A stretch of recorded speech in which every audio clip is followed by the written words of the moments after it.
22 or 23F, but because it's very windy, it's actually feels much colder.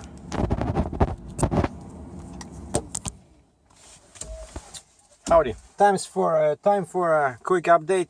What is always this? Sorry about that. I'll just put it like this. Time for a quick update. I'm near Toronto and was given a load today because as it often happens on Wednesday. Like I always say, that Wednesday is a good day of the week, at least for me with this trailer. And I got so cold because I was supposed to pick up a very old crane, 1996 Grote, I think it's called. Yeah, Grote. And it's a 35-ton crane, just, 4 wheels, a big boom. And that thing just didn't want to start because it was very cold overnight here in Ontario. And the place where I'm picking this up, okay, they have guys that kind of like help you out, they can boost the stuff, but you have to load yourself. And I was not allowed to film in there, otherwise I would show you this crane. But they specifically said, on the property, it's a private property, so no filming. I said, okay, no problem. And so I tried to start it. It's spinning, but not quickly enough. So the starter just couldn't grab it. And then the guys showed up with a portable generator in a bed of a pickup truck.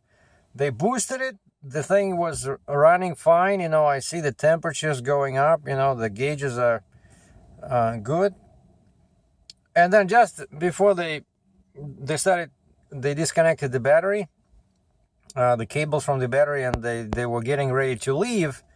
All of a sudden, the right part of the dash, like there's all kinds of indicators in there, all related to the crane function, and they all started beeping. They kept beeping. They never stopped after we started the machine, but they were beeping and all the green lights are flashing. And I don't know what it wanted from us, but basically then it just shuts down by itself, like you're supposed to do something. So I tried it like 3, 4, 5 times, so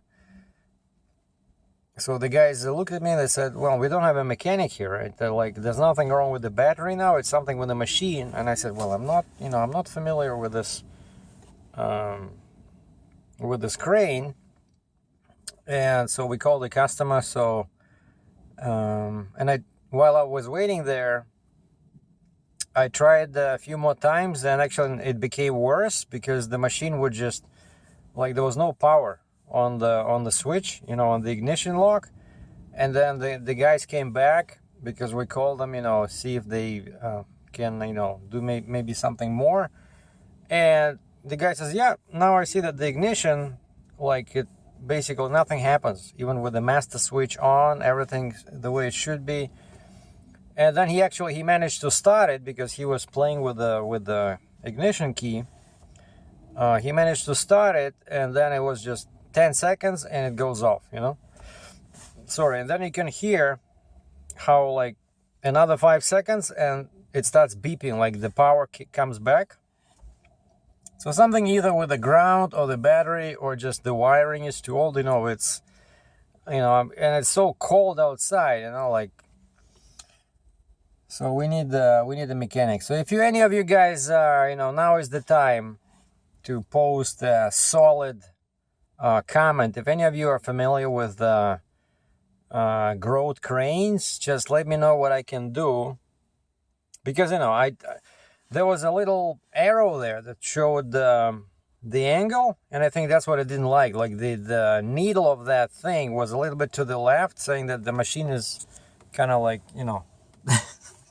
but it's not like that. It's just sitting on the pavement, like nothing. The tires are fine, but maybe that's what I didn't like. But I don't know, how can you get it to move, because I found it has it's like a truck, a steering wheel, bunch of pedals, and then there's a selector, like the transmission is on the dash, like the gear selector, and it has a whole bunch of gears. But this was a neutral, the brake was on.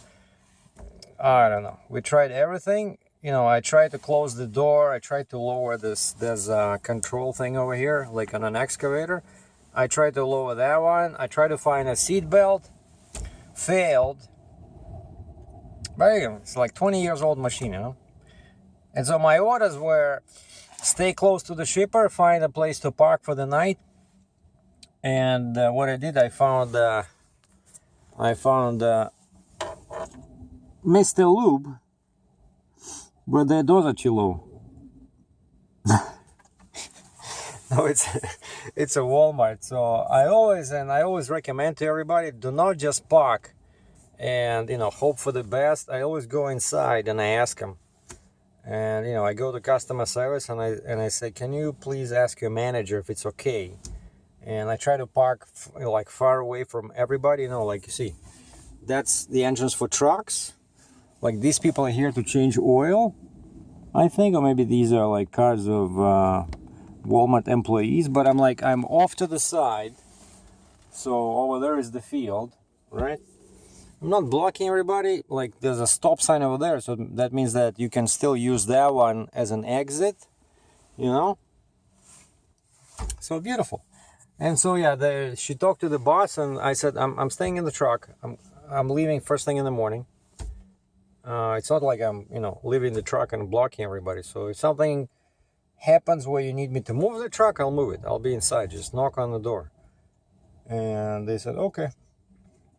So that was a good news. Otherwise, I'd have to drive to a truck stop, which is about 6 miles away. But I just don't want to. It's a very tiny truck stop. No food in there. At least here, like normally, I don't do this. But today, the only food I had, if you can call it that, was coffee in the morning. That's it. No power bars, nothing.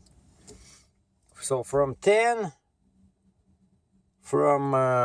the morning till 3:30 in the afternoon, all I had was one coffee, and that was a coffee truck. And of course, I don't have any change, and the guy doesn't take credit cards, debit cards, right? The good thing was that I got a bunch of water with me. And so if you cannot get food but you can get water, then it's fine. I was just drinking water, staying hydrated. And now when I found this parking spot, I just went inside, had some food, and I bought something for the evening. And now I still don't have my laptop. It's coming. Oh, that's the good news, is that now it's they emailed me saying, because I was complaining why it's taking so long. So they emailed me, Dell customer service emailed me saying that it's been moved to a shipping facility. So now they're preparing it to ship. And of course, computers are huge. It's a big box. It takes a lot of time to prepare it for shipping. But the production is over, so it's coming. But for now, all I have is my tablet, internet with the internet connection, and my smartphone. And yesterday I downloaded another book by one of my favorite writers, Lee Child. And this one is called The Night School. And this tablet is amazing. To read ebooks, I think it was like $10 Canadian, so it was like $7.99 US. You buy it, it downloads to your tablet, and then you don't need internet anymore. You just can, disconnect to save data just in case. And I read maybe 50 pages yesterday. Sorry. And so that's what I look forward to. Warm truck, I have a bunk heater, I got food, I got water, and I got a tablet with the Lee Child's latest novel. And the load is there, so nobody can take it. So hopefully somebody will be there tomorrow to figure out, because it's like crazy machine, start on off, no rhyme, no reason. But 20 years old. And one more news, and a surprising twist of events. I got a response from Mack Trucks. Sorry, let me re-grab my phone. A couple of weeks ago, finally, I had it. you know, with this.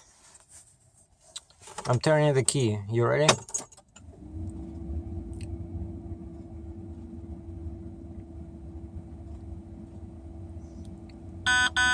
Yeah, with this. And the fact that the power locks on Windows are dead when you turn the key like this. So the power is on the radio, see?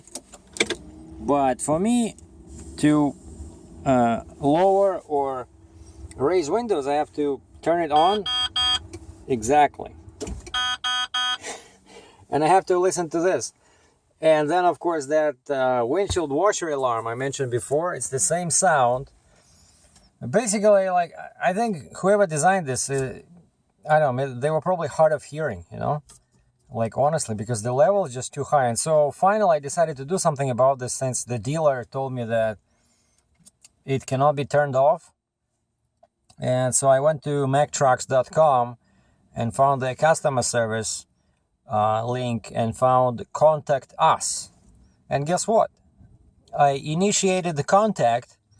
So I wrote them an email about this. And this morning I got a response. You know, normally you don't expect much from emails to customer service of a big manufacturer. But this gentleman wrote me that, yeah, he spent a few hours in the truck, like he was testing something. And he said, yeah, he did notice as well that the level of audio levels were too high. It's like very tiring, you know, and you cannot dampen them. You cannot decrease the volume.